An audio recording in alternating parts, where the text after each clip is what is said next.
दोस्तों पिछले दिन आप लोगों को मैंने बताया था कि मेरे बार्ड में ड्रॉपिंग का इशू आ रहा है। तो ड्रॉपिंग का इशू आने के वजह से बार्ड का बॉडी वेट कभी कभी जो गेन होता है वो ड्रॉप हो जाता है। तो आज इस वीडियो में कौन सा मेडिसिन मैं इंप्लीमेंट कर रहा हूँ, कौन सा मैनेजमेंट में देखा रहा हूँ। तो बहुत सारे फार्मर भाई को मैंने मेडिसिन का नाम बताया था, लेकिन एग्जैक्ट मेडिसिन कौन सा है आज को वीडियो में दिखाऊंगा। तो पहले देखा था कि कॉक्सी के लिए कौन सा मेडिसिन मैं रिकमेंड करता हूँ। कॉक्सी के लिए एक मेडिसिन अभी सूखना से आ रहा है, इसको एम्पोलियम बोला जाता है।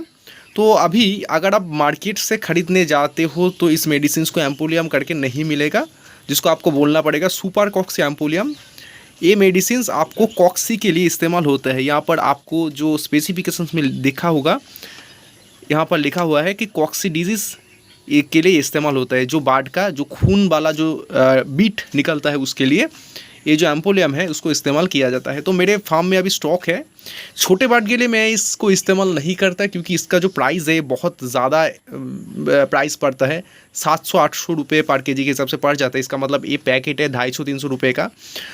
तो इसके लिए मैं जो आयुर्वेदिक मेडिसिन से ज़्यादातर प्रेफर्स करता हूँ। तो मेरे फार्म में अभी है, लेकिन मैं इस मेडिसिन को भी इस्तेमाल नहीं कर रहा हूँ, क्योंकि कॉक्सी का मेडिसिन देने से क्या होता है कि बार्ड का जो बॉडी वेट गेन होता है उसमें इम्पैक्ट आ सकती है, जो मुझे लगता है। क्योंकि ये जो पाउडर है इसमें एंटीबायोटिक का भी बहुत सारे कॉम्पोजिशंस होते हैं।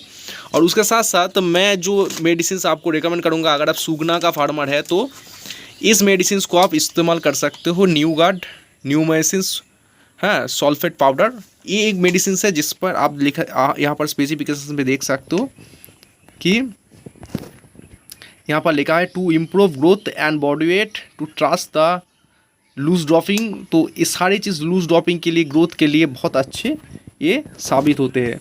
तो इस मेडिसिन को आप इस्तेमाल कर सकते हो। लेकिन मैं सिर्फ इस मेडिसिन को इस्तेमाल नहीं कर रहा हूँ, इसके साथ साथ भी एक मेडिसिन में इम्प्लीमेंट कर रहा हूँ। इसका काम है लूज ड्रॉपिंग को सही करना, और उसके साथ साथ इलेक्ट्रॉल पाउडर को पांच करके दे रहा हूँ। इलेक्ट्रॉल पाउडर क्या करता है, बार्ड में जो अंदर जो हीट हो जाता है, तो हीट के लिए इलेक्ट्रॉल पाउडर, जो स्ट्रेस वगैरह हो जाता है, ये सारी चीज़ के लिए इलेक्ट्रॉल पाउडर अभी इस्तेमाल करना सही है। तो और कोई भी प्रोबायोटिक वगैरह मैं नहीं इस्तेमाल कर रहा हूँ। प्रोबायोटिक इस्तेमाल तब करूँगा बार्ड का जब बॉडी वेट जब सही हो जाएगा। मेरे पास विटामिन भी बहुत सारे हैं, लेकिन मैं इस्तेमाल नहीं कर रहा हूँ, क्योंकि अभी कॉक्सी के लिए मैं इस ऊपर काम करना होगा। फीड ड्रॉपिंग, बार्ड का जो फीड इनटेक है वो अगर सही से होगा तो आपको और कोई भी चीज़ के लिए ज़रूरत नहीं होगा। मैं आप फार्म के अंदर जाता हूँ और फार्म के अंदर का मैनेजमेंट में मैं दिखा देता हूँ मेरा कैसा है। तो दोस्तों आज सुबह मैंने जो फीड देने का जो सिस्टम है उसको टोटल चेंज कर दिया है। मेरा सुबह का जो टेम्परेचर आया था 40 डिग्री के आसपास आ गया था।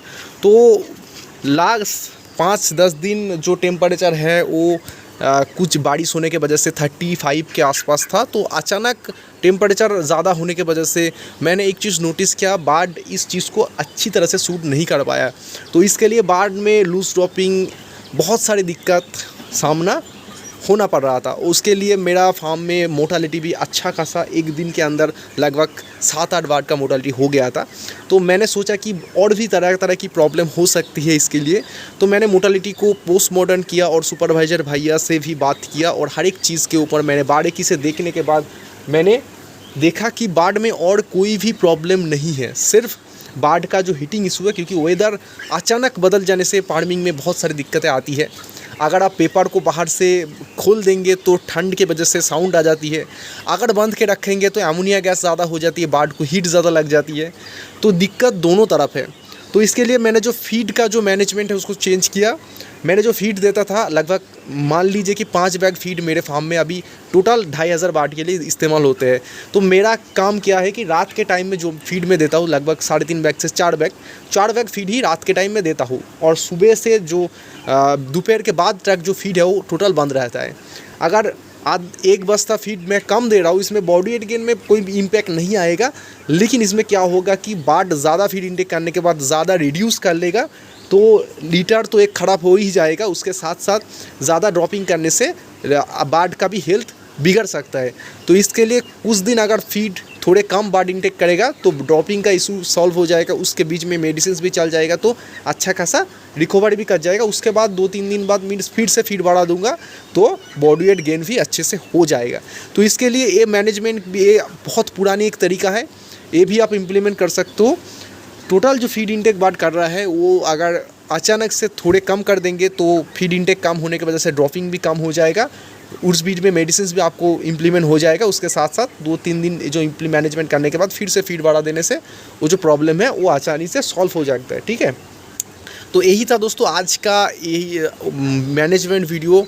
इसमें आज लगभग कल 5 से 8 बार मोर्टालिटी होने के बाद आज एक ही बार का मोर्टालिटी हुआ है। तो इसके लिए आज इस वीडियो को दोस्तों यही ख़त्म करते हैं, क्योंकि और एक्स्ट्रा मैनेजमेंट मैंने कुछ भी नहीं किया। आने वाले टाइम में और भी अपडेट होगा तो आप लोगों को मैं बता दूंगा। अल्लाह हाफ़िज़ दोस्तों, जय हिंद।